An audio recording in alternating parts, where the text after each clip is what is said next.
ನನ್ನ ನಡನಾಳೆ ಒಳಗೆ ನೀನು ಯಾವ ರೀತಿ ವಾಗ್ದಾನ ಕೊಟ್ಟಿಯೋ ಅದೇ ಪ್ರಕಾರವಾಗಿ ನಾನು ಹುಲಿ ಕೂಗ್ತೀನಿ. ನೀ ಬಂದ್ರೆ ಬರದೆ ಹೋದ್ರೆ ನಾನು ಏನ್ ಮಾಡ್ಲಿ ಅಂತ ಹೇಳಿ ಬೇಡ ಕಣಪ್ಪ.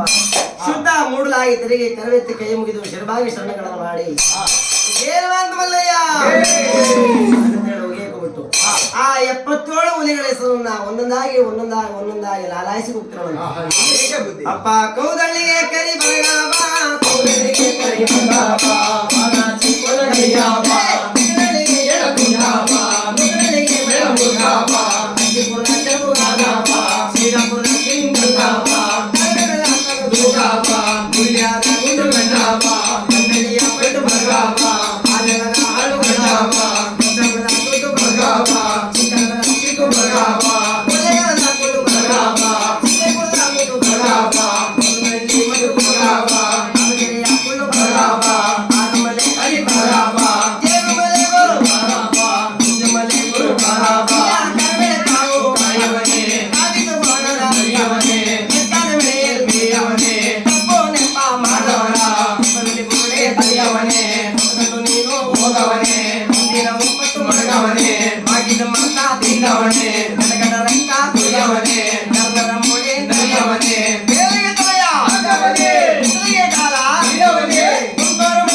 ಯಾವಾಗ 77